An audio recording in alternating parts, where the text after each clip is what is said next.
this typical HR administration part, it is going to be the topic of our today's webinar.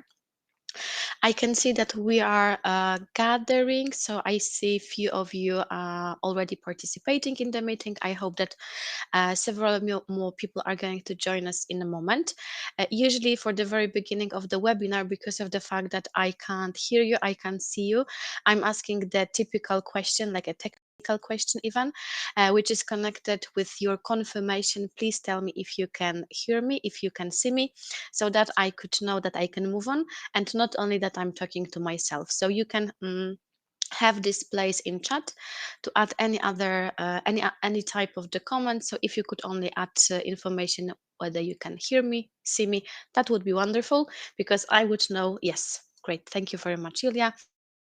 So I have the confirmation that you can hear me, you can see me. That's wonderful. So I think that from that, if I know that from the technical point of view everything is visible, I would already move to the agenda of our today's meeting, which on one hand, as I was mentioning, is going to be concentrated on that topic of HR administration, labor law. But of course, due to the fact that we are a bit limited in time, because the meeting is going to today to take 1 hour, we're going to strictly concentrate on the topic of the employment contracts and other forms of collaboration. We will be mainly basing on the Polish labor law and different types of contracts as we have according to the labor law, but also according to the civil code. So we are going to concentrate strictly on the Polish market, although each time when I'm going to tell you a little bit about the specifics of the contracts, I will also relate a little bit to my experience connected with some kind of confusion and misunderstandings connected with Polish labor law in international markets.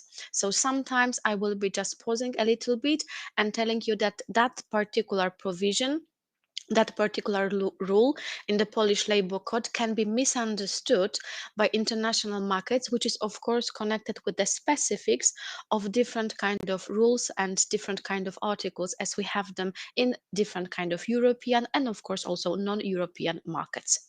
So this part connected with collaboration with markets, it will be also added to our webinar. We will add also a few things connected with contracts as they work in international markets as well. So I will relate not only to those typical forms of collaboration from the Polish perspective, but then I will tell you a little bit more about different kind of countries and what types of contracts are visible and are quite popular in different markets. Usually, of course, they will be quite similar to the Polish market, but sometimes even the name or some slight difference will be visible, so we will be able to see it. Whenever it is going to happen that something will be not clear for you, either from the point of view of the language or maybe some kind of rule which I'm going to describe, it will be a little bit confusing, or I will be a little bit confusing, then please always feel free to ask me any kind of questions, add your comments to the chat. It is, I would even say, more than welcome during the webinar, because as you can imagine, I'm sitting here, of course, I know that you're there, but without the interaction, it's always a little bit confusing for me and challenging. So whenever you want to add any kind of comment, ask any kind of question, or of course answer my question as well, please feel free to do that.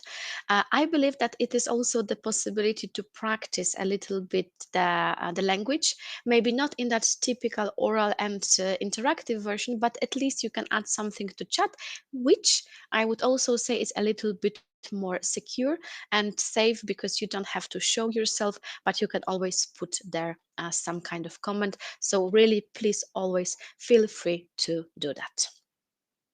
I mentioned the agenda for the today's meeting, although as you know, you're participating in the demonstration of our course. So at the same time, I would like to invite you to take part in English for HR administration course.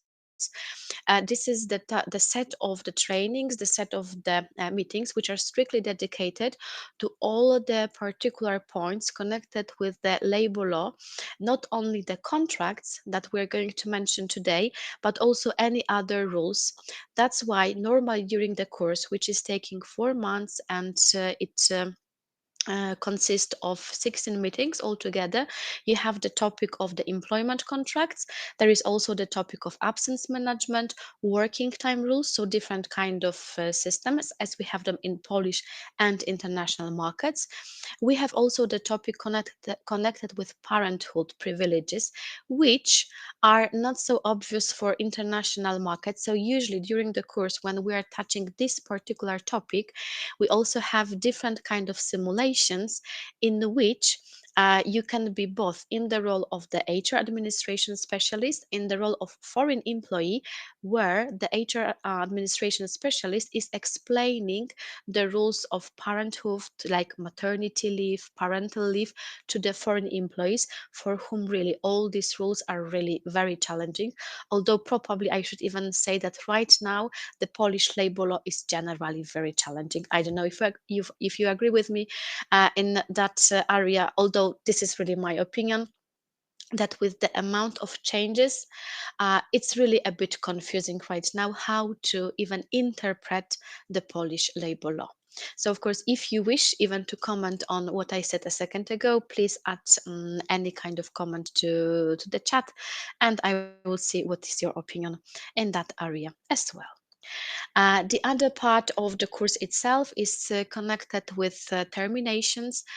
So everything what is connected with the offboarding process, providing the employees with the notice, calculating the notice period, and different kind of benefits connected with terminations or obligations as well. There is a topic connected with staff documentation, together with designing the employment contract and talking about different kind of documents as we have them in the labor law. And finally, we have also the topic of compensation, so different kind of rules connected with bonuses and calculating payroll, explanation, for example, of the elements of compensation and the rules of calculation to the employees are incorporated in that topic as well. The nearest version of the course is going to start, in fact, next week. So we are planning to have meetings on Tuesdays at 5:30 p.m. So of course, if only you wish, today you have just the sample of one of the topics from the course. But if you wish, if you are going to be more interested in participation, and you are going to decide to enroll to the course till 12th of November, so in fact almost till the end of the week, then with the promo code HR admin demo, you can get even 10% of the discount. And entering our website like coachenglish.pl, you can see there also the details and the form to apply for the course. That's something what I just wanted to mention, let's say from this technical and operational aspect. And now I'm immediately moving to the topic for today's webinar, uh, telling you a little bit more about the specifics of the employment contract, of course, again, as we have it in the Polish labor law, which means that something what is quite typical for our not only Polish but also the European market is the fact that we at least have labor law and labor code, which I know that can sound like very simple and easy and like even strange, but in fact this is not so obvious for international markets. I can give you the example of the US market in which I had the possibility to work, which means that they don't have the typical labor law and labor code as we understand it. So let's say the set of privileges, the set of rules, the set of obligations which have to be followed by both employer and employee. On one hand, it can be, of course, a little bit beneficial from the employer point of view that they don't have that kind of documentation, because it requires from them more flexibility and adaptability. But on the other hand, if we don't have the set of rules, that kind of regulations and obligations on the side of employee and employer, there is always a higher risk, I would say, for both of the parties. So on one hand, it is something more flexible, definitely much more flexible as we have it in the Polish market. On the other hand, there is always the risk that not only employees do not have certain set of privileges, but there is, for example, the risk for the employer that if in US the employee decides to leave the organization, unfortunately, they don't have a typical obligatory notice period. Usually, there is, of course, a best practice, which means that mostly the employees will stay in the company for 2 weeks. So, let's say it is some kind of the notice period, although, again, it is not obligatory. So, quite often, it might happen that the employee will decide to leave the company, just giving the notification to the employer, for example, one day and leaving another day. So, something what is supposed to be called flexibility, at the same time, I would call as quite a risky situation for business continuity and, of course, for the purpose of retaining employees, which is almost impossible here. So, we have this labor code, labor law, not necessarily if in all the countries it is something so available. In the meantime, you can, of course, think what is your opinion in that area? Is it good in the Polish market that we have all these provisions or these different kind of rules, that we have labor law, that we have labor code in place?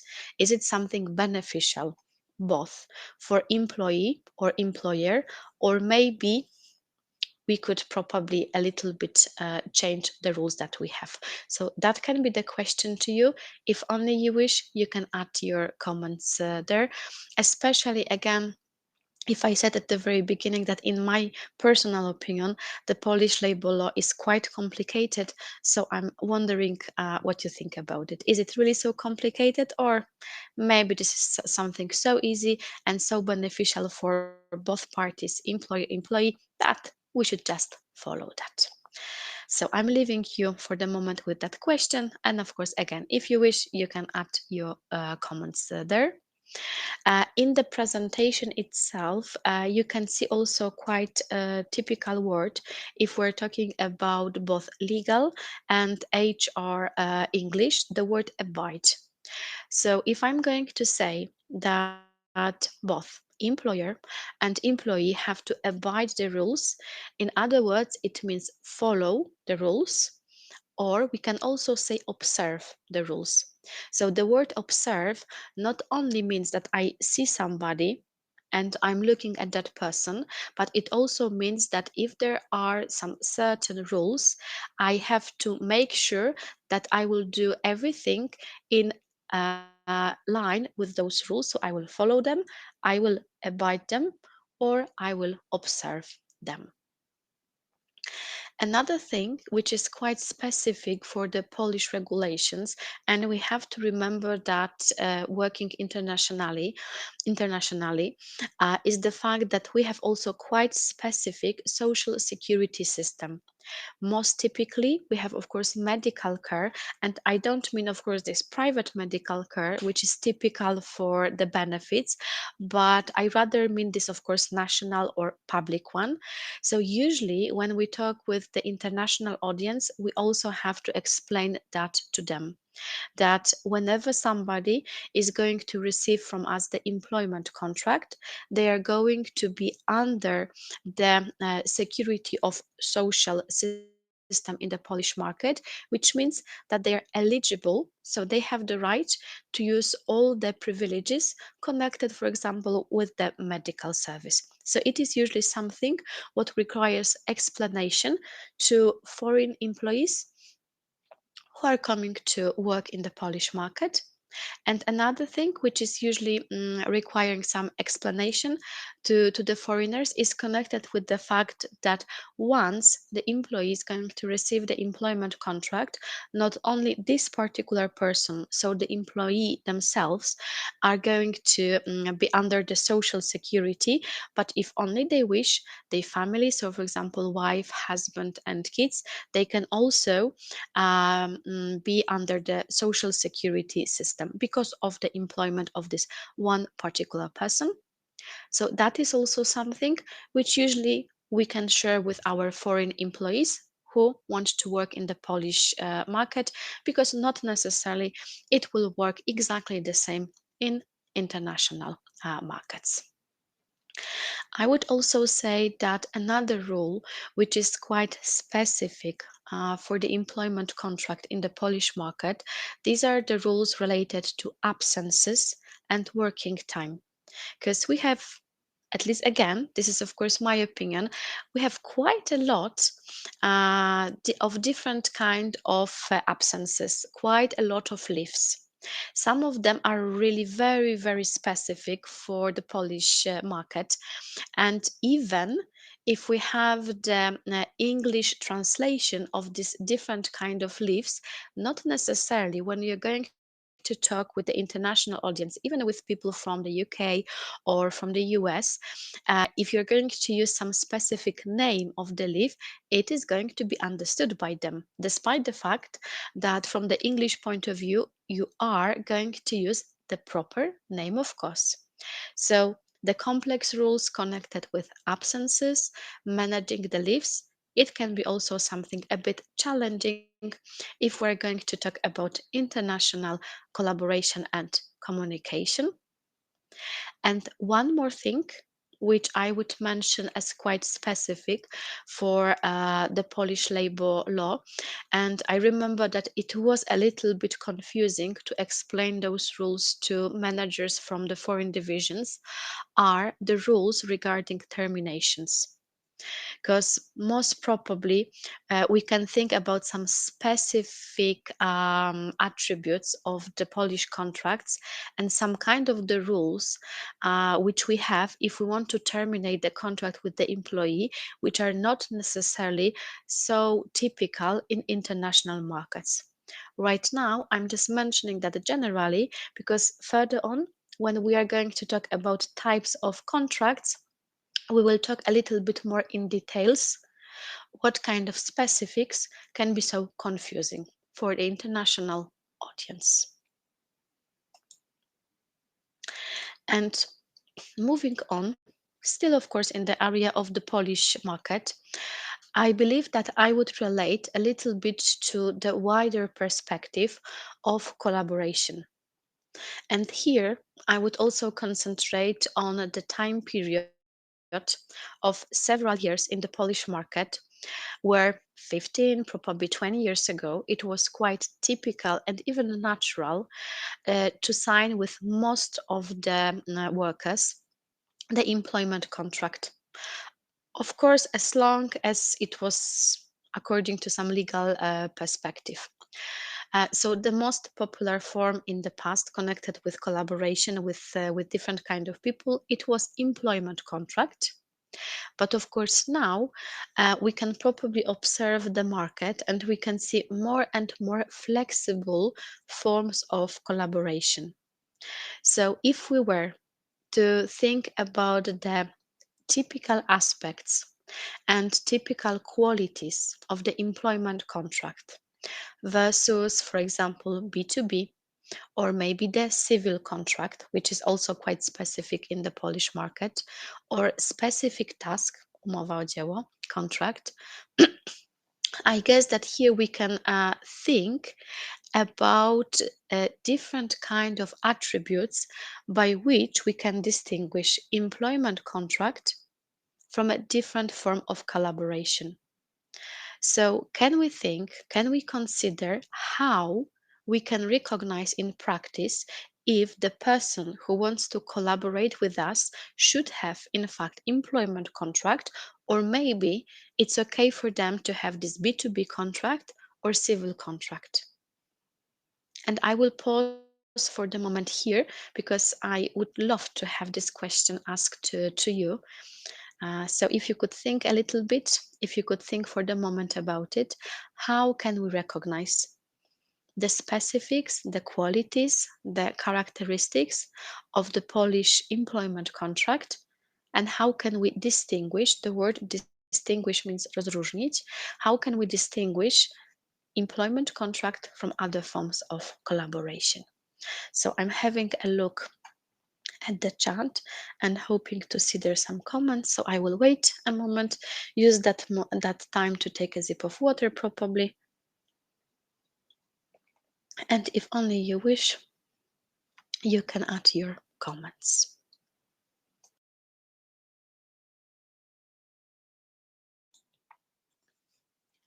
So let me wait a second. And I see that somebody's adding the comment. So what is so specific about the employment contract and all the other ones?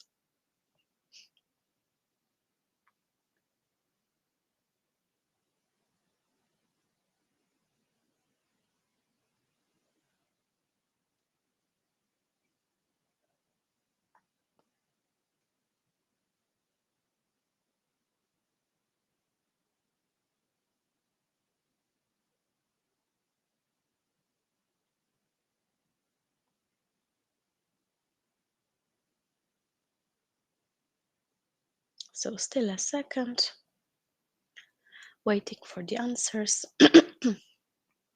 And I see that we have quite a lot of information there. So as I can see from Monica, what you wrote, the differences are connected with the notice periods. Of course, that's definitely something very important, especially if we consider, for example, the definite contract and indefinite contract. So that's the difference, even connected with the employment contract.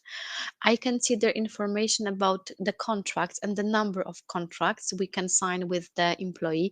So again, probably here I would take into consideration, as Monica, you wrote about it, I guess definite contract, indefinite contract, but also the civil contract without much of the limitations. There is information about time of working hours. I can then imagine that it was also about the overtime, and there is the information of the sick leave. So probably here, if Monica, you mentioned the sick leave, I would compare to some extent the B2B contract and the employment contract, where in B2B, of course, we can earn more because of the rate, but not necessarily we're going to be eligible to a typical annual leave or to the sick leave which you mentioned. So from what you wrote, my conclusion would be that generally it's mainly about the privileges, and the employee who has many more benefits, many more rights, maybe even I could say, and many more privileges if they are under the employment contract. And probably, if we're already mentioning that, I would pose another question, which is connected with that flexibility of collaboration.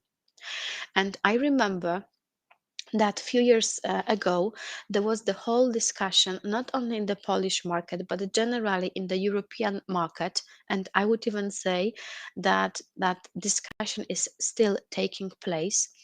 And discussion was about the I'm sorry, the discussion was about the flexibility of collaboration.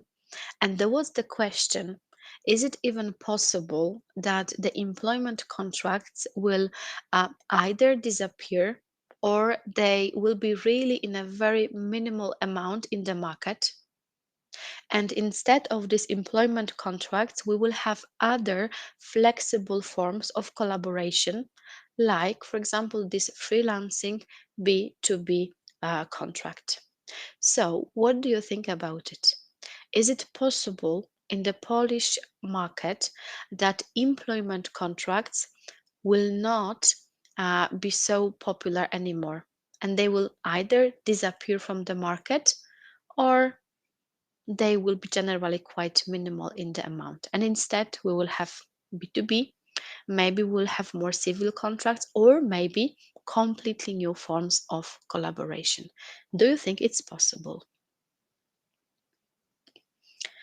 I'm seeing that somebody is writing, so I'm waiting for the answer.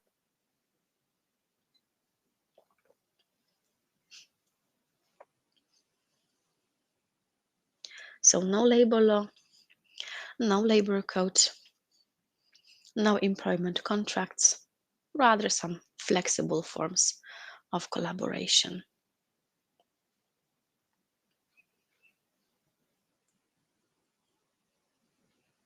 So let's check. What's your opinion? Is it even possible in the Polish market? Okay, so I see that there is some opinion that it could be difficult to introduce it in Poland. And why? Why could it be difficult? I think that we're so creative, we're so open generally for changes. We have this entrepreneurial spirit in the Polish market. So why could it be so difficult to exchange this typical employment contract into some other flexible forms? Maybe they could be even like more profitable for the employees. So why not?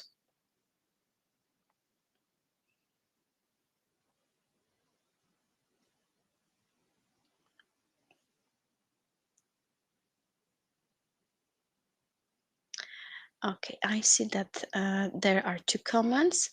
Okay, there is a very good point there mentioned.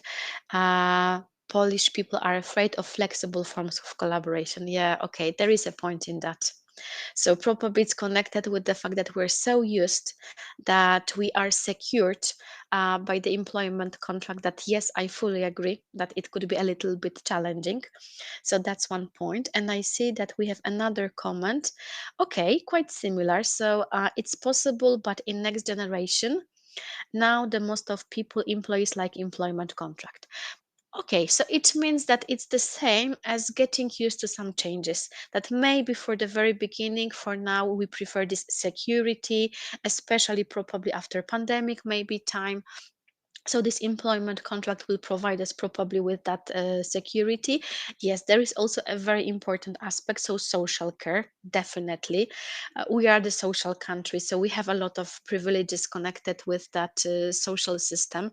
So yeah, again, I have to agree that this is a very fair point, that employees would probably prefer even maybe to earn less but have all the social security system in place. So well, yeah, I wanted to say that it's possible, but now seeing your answers, I would have to agree that maybe not yet, maybe still we need a little bit more time to get used to these more flexible forms of collaboration. Uh, and thinking still a little bit about some further specifics of the employment contract, comparing them, of course, with other forms of collaboration, I guess I would only mention the ones which are very typical and very simple, connected with the working event time and the place where the work is performed. Because here, as we know, there is that kind of the rule that if we have the employment contract, the company, the organization, they can decide uh, if the employees are going to work in the company seat, it's like siedziba, if the employee is going to work in some of the divisions of the organization, so the company can in fact assign the employee to the certain place where the work is supposed to be performed. And of course the working time and working system is to be assigned by the company as well. In terms of other forms of collaboration, we have definitely more flexibility here. I mean, at least formally, of course, because sometimes we know that those provisions can be interpreted also quite flexibly. And of course, another point is connected with the supervision. So if we are employed under the employment contract, there is that kind of maybe not even labor law or labor code rule, but rather some kind of internal rule that most typically when we start work in that given company, we're going to get the job description, and in that job description there will be information what is our scope of responsibilities and to whom we report, and also where is our place in the organizational structure. So the work is under the employer's supervision. In terms of, for example, the consultancy contract, the B2B contract, we know that here it's much more flexible. Moving further, before we are going to talk still a little bit more about different types of contracts in more details, I also wanted to ask you a few things if it is about the vocabulary. strictly connected with HR and of course with the labor law. And as you can see right now in the slide, we can think about different kind of words. There is the word which is visible on the top, obligation, obligations, responsibilities, and liability. And let's say that if we wanted to translate these three words into the Polish language, they could be probably quite similar, just from the point of view of the translation. But if we want to incorporate them somewhere there in the area of the labor law, the meaning will be slightly different. And I think that I will even start with that last word, like liability. And how about the meaning of that word? If I want to say that I'm going to be liable for something, it means that I'm going to take financial and legal responsibility. So that word is very, very typical for the purpose of employment contracts and for the purpose of legal English as well, of course. Because when we are going to design the contract, and most probably we're going also to employ the person for some high or top managerial position, we want this person to be liable maybe for some kind of damages. So in case this person is going to cause some kind of damage to the company, they will have to be responsible financially, responsible legally for that cost damage. That's why they will take liability. So that's the difference even between the word liability and responsibilities. I can say that I'm responsible for something and I'm liable for something. Liable, again, I have to bear this financial legal responsibility. And if I'm going to say I'm responsible for something, it just means that I have my scope of duties and I have to do them. There is no information about the consequences of performing or not performing. There is just information that I'm responsible. So I have some tasks, some duties in the list of my work. And there is another word, obligations. The difference here, obligations, responsibilities, will be also quite specific for the purpose of the Polish market. Because again, if I'm going to tell you about my responsibilities, I can say that I'm responsible for running the trainings. So this is one of my tasks. But if I'm going to tell you that I'm the employer who has my own business and I employ people, it means that I also have obligations. And the word obligation is a little bit, I would say, like higher in the hierarchy than responsibilities. Because, for example, my obligation as the employer is to incorporate in the company different kind of safety rules, different kind of health rules. So this is not my responsibility because in my list of job description, I just have to run trainings. But as the employer, according, for example, to labor law, according to the working rules in the companies, I have the obligation. So it's something must have, it's something mandatory that I have to provide my employees with different kind of rules, equipment connected again with health and safety. So obligations versus responsibilities. We have also here the word commencement date and employment date. Let's say quite similar, but formally there is a slight difference. In Polish, it would be exactly the same. And one more thing is that this first word, commencement, it's also quite formal. So when we are going to chit chat, or when, for example, I want to make the offer to some candidate, I think I would skip that word. I wouldn't use it because it's too official and too formal. But if I'm going to design the employment contract, most probably I will write there that employment date, this is the 1st of January. But because of the fact that we know that 1st of the January is rather the public holiday, so nobody will be there at work, apart from some specific situations, I will write employment date 1st of January, commencement date, so start date of work, most probably the 2nd of January. So that's the difference. Instead of commencement date, we can use the word start, but it is not so formal. So in the contract itself, I would never say start. I would rather use the word commencement date. We have also the phrase PTO versus OT. And do you know here the meaning of these abbreviations? What does it mean, PTO and OT? They look nice, quite similar, I would even say. So how about the difference or the meaning here? If I'm going to write in the contract that the employee is going to be eligible to PTO or the employee is going to be eligible to OT, do you know what's going to be the difference or the meaning again? So let me wait a second to see if there are any answers.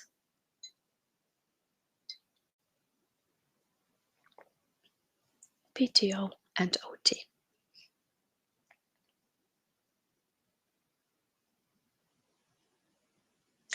I do not see anybody writing, so I think that I will provide the definition of these two abbreviations. PTO, it's like paid time off, which means that most typically our annual leave is going to be included in the PTO.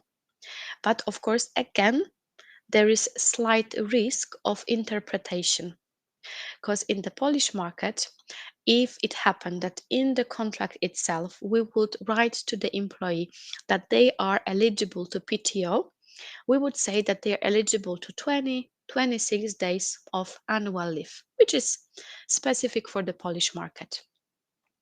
But for example, in other markets, like for example in US, where they really don't have so rich social system, they would write that employee is going to be eligible to 10 or 15 days of PTO, and all types of leaves would be included in that. So for example, in the Polish market, if you are sick, you go on a sick leave. So it's not going to be covered from your PTO, so from this 26 days. But in US, if you're going to take sick leave or if you're going to take some additional day for some specific occasion, it will be deducted from your PTO. So these 10 to 15 days, they will relate to all the possible absences, all the possible leaves that employee can take. That's why it can be interpreted in a bit different way. And of course, the other thing is this abbreviation OT, which means overtime. And we know that according to the Polish labor law, if employee is going to work overtime, they are eligible to compensation or, of course, time off in lieu. So either they can take time off or they can be additionally compensated. I mean, financially, of course, compensated. So that's about those two words. And I'm moving further to some other specific forms of collaboration, still, of course, thinking about the Polish market. And I guess that out of this all different kind of contracts, which we can of course consider in our realities, I would take into the consideration something like secondment or substitution contract. So these are some types of the contracts.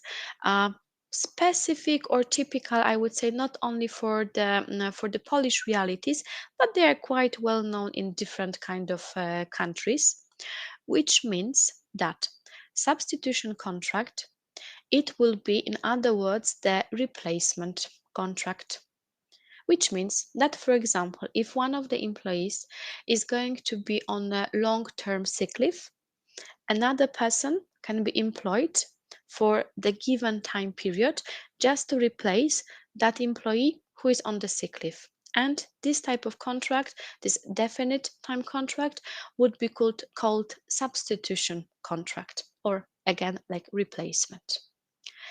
Secondment, it will be something Here I would say also a bit specific from the point of view of design of the Polish rules, because it could happen that I have, for example, the position, let's say, of a business trainer, and this is my typical role in the company.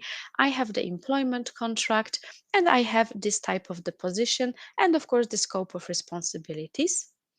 But my company decided to relocate me for some certain period of time, let's say up to 3 months, according to the rules, to maybe a different division or maybe to different position.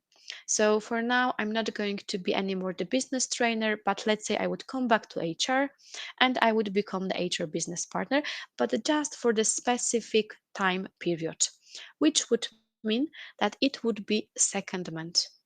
So for 3 months, I can be relocated, I can be moved to another position, and then, of course, I can come back to the previous one.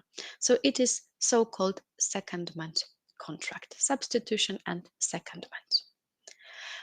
Moving also to some further aspects of employment contract, I guess, or in a second I can guess, now I can guess. I guess we can think still about some similarities and the differences between the probation contract, or in other words, probationary contract, definite, indefinite contract. So, something what of course just appears in the Polish labor market. Uh, Before we are going to consider still those kind of differences, which were to some extent already mentioned by you in chat, I would even start with the wording, because formally, if we use the phrase definite contract, a bit more according to the dictionaries, meaning of the word, let me say it in Polish, określony, is fixed term contract. So most typically, if you're going to check the dictionaries, if you're going to check the market, the typical translation of our Polish umowa na czas określony is the word fixed term contract, which is of course perfect, but there is one slight problem or one slight risk connected with that. Very often in other countries, if we're going to say that we are signing with the employee the fixed term contract, it is really the employment for a given time period. Just, for example, for 1 year, just for the season, just for a specific type of the project, and nothing more. So it may happen that when you start collaboration, for example, with international HR or international manager, and you will tell them, well, we have right now around 50, let's say, 50 employees who have these fixed term contracts for 1 year. Those international HR people can understand, okay, so in 1 year, we are going to limit our headcount by 50 employees because they just have this fixed term contract. And that can, believe me, that can really happen because I had that kind of situations. So the contract, the name of the contract, can be interpreted in a different way. It's all connected with the fact that in our Polish realities, we know that, let's say, from the very beginning, when we employ somebody, we assume, as the employer, of course, as the company, that it's going to be a permanent, like regular collaboration. It's just about the specifics of the law, that most typically at the very beginning we are going to sign the probation period contract, then either definite contract or maybe already indefinite, but generally we follow the certain set of the contracts. So even if somebody is going to have this fixed term contract, we have in our mind that just after that contract, we are going to provide the person with the indefinite contract. So for us, from the very beginning, that's permanent collaboration. For international HR, for international managers, it's not so obvious.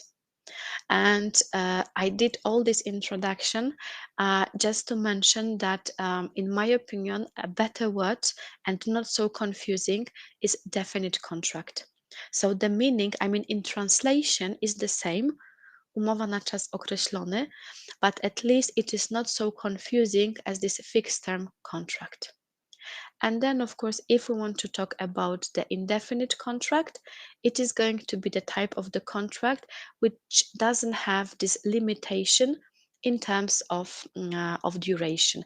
Duration, like the length of the contract.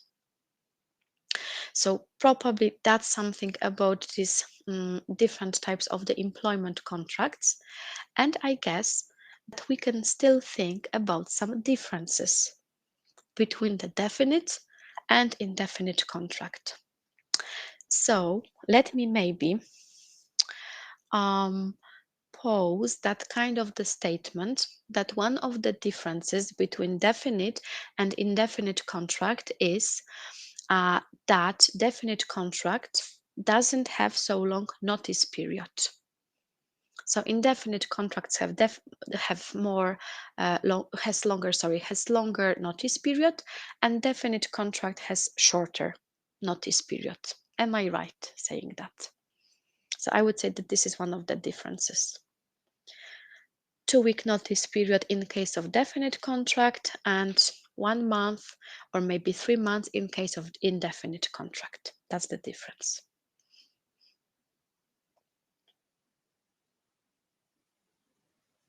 Am I right? I'm checking for the comments. I'm waiting for the comments.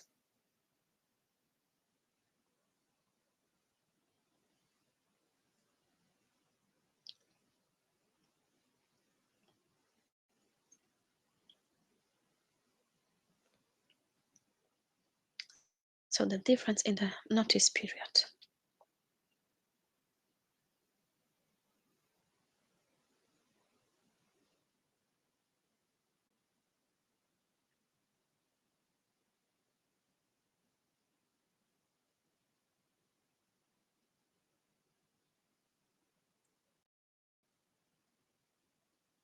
And probably probation contract as well, that it has also a different notice period. Let's wait till a second more.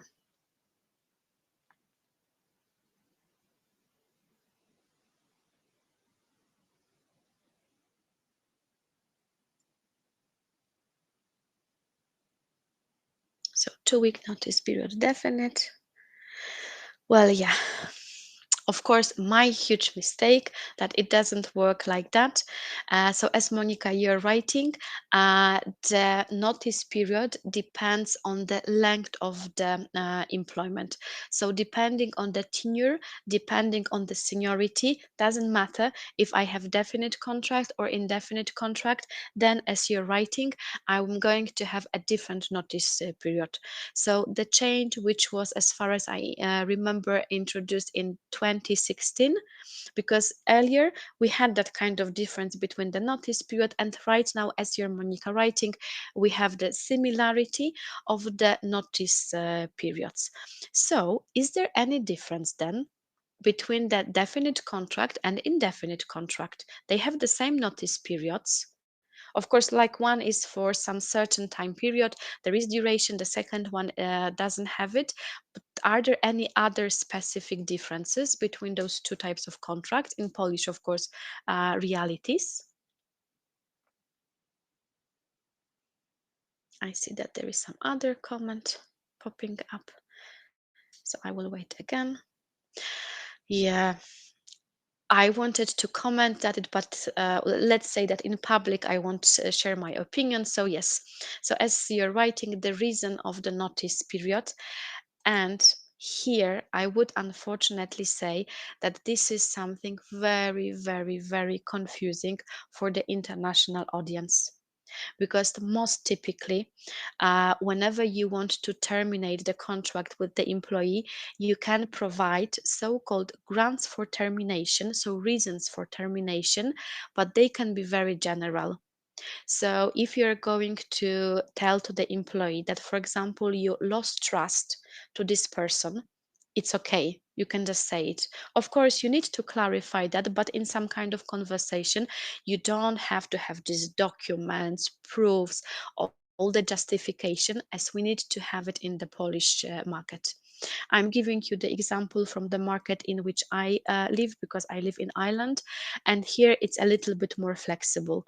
So usually the reason is provided, but it's not, I would say, so official as we have it in the Polish market. So the main difference, as you were Monica writing, is between the grounds for termination. We do not have to provide the reason in terms of definite contract when we want to terminate the employee. We have to if that is the employee having this indefinite contract. I heard it is supposed to be changed, but I'm not sure if it is already introduced in the Polish market, because it was supposed to be the same. That even if you have I think definite contract, there was supposed to be the same rule that you will have to provide these grants for termination. I saw that there was some kind of comment, so probably you will tell me in a second. Okay, yeah. So maybe in January it will be introduced. So then there will be almost no difference. And coming back to what I said about this international audience, it will be really difficult, because you will, for example, receive information from some international manager who is managing the employee in the Polish market. This international manager will tell you, just terminate the contract with this person because somehow we don't have the flow, the performance is quite poor, I don't have a trust to this person, so just please terminate the contract. You will need from this person some proofs, some kind of like real information, justification, some kind of data, and not necessarily those managers are going to understand like why you need all this documentation, and they might even unfortunately assume that this is just your whim, this is just something that you want to have, but in reality there is no sense to have it. So in my at least opinion, it will be one of the biggest possible, of course, misunderstandings if we're talking about the international audience, and of course international managers or even HR. And one more thing which I wanted to mention, if it is about the specifics of the foreign market, are some types of the contracts which, as I was mentioning at the beginning, can be even quite similar to the Polish market, although sometimes we have a bit different rules. And on the other hand, we have, for example, a different name for the contract. And the example which I somehow particularly like, it's the type of the contract which is called gig contract. Um, I don't want to translate it into the Polish because we don't have a good Polish name of the contract like that, because we just don't have this type of the contract. Although if I were to compare it to something what exists in the Polish market, I guess I would say that it's quite comparable to the specific task contract, dzieło, and probably that B2B or consultancy contract. Because the idea of the gig contract is that we start collaboration with the person who is going to deliver us some kind of the tasks, and what matters is the effect of this task. So that's why I said it's a bit like this specific task contract, and we always pay to this person once the task is going to be performed and delivered to the company. Quite typically, the collaboration form in terms of this gig contract will be quite flexible. So rather not employment contract, some other forms, more flexible ones. So we can talk about gig contracts, gig workers.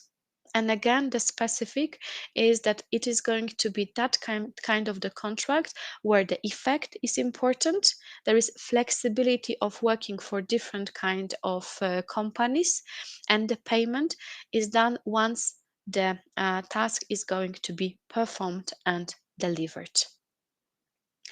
Um, in Polish market, we have this B2B contract, and let's say most typically, if we talk with international markets, when we are going to say that we have B2B contract, it will be rather understood.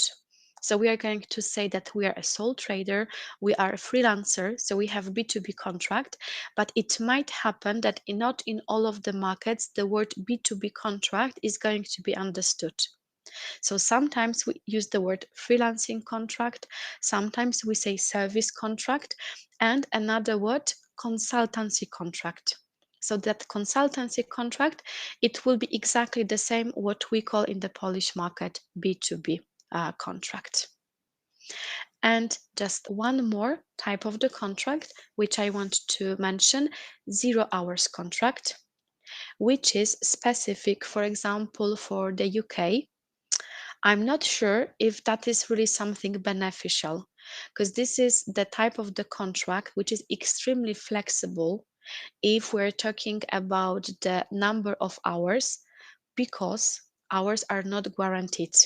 And it might happen that if I'm going to have this 0 hours contract, I I'm coming to work, and in fact I don't know am I going to work today or not, because I do not have guaranteed number of hours. So it might happen that 1 week or 1 day or 1 month I'm going to work for, I don't know, 40 hours, let's say, per month.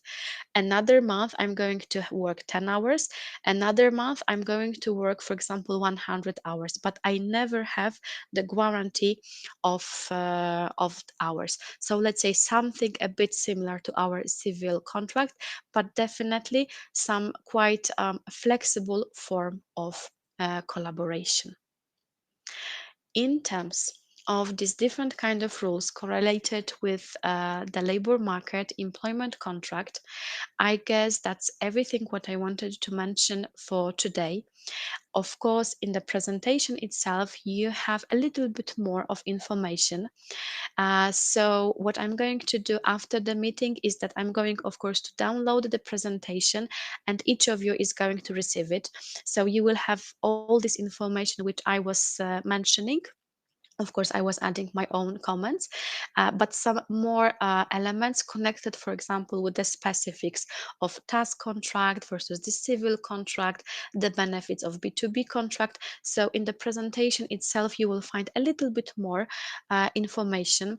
So I believe that tomorrow I will be sending you the presentation. So of course, you can just have it and, let's say, enjoy, despite the fact that the topic is connected with some hard part, and it's HR administration and labor law.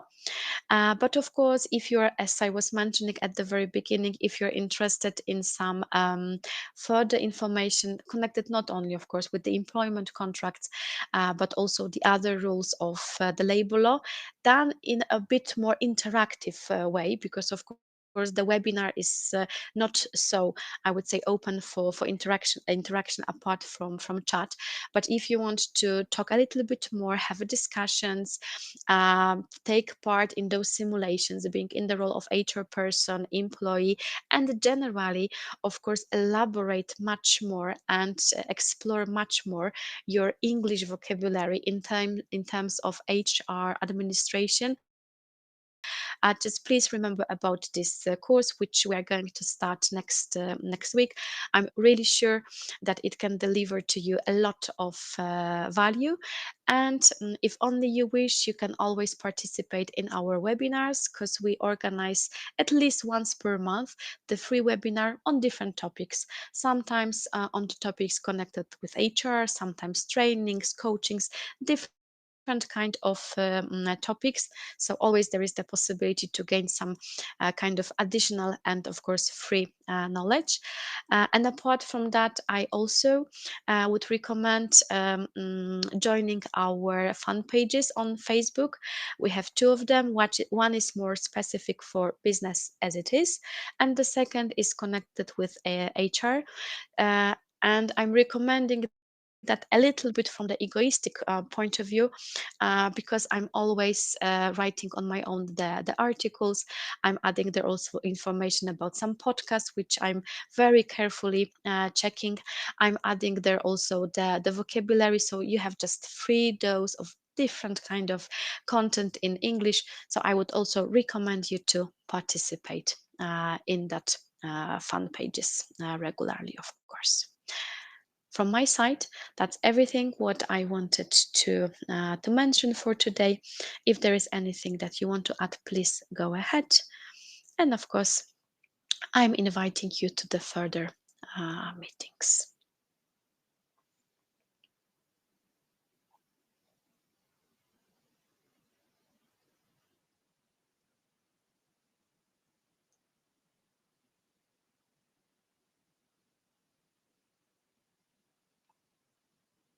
Thank you very much. I'm really glad that you could be here. Great. Thank you very much for that. So, my dears, I'm wishing you, of course, a quite pleasant and nice evening and the rest of the week. And I hope to see you in the further webinars.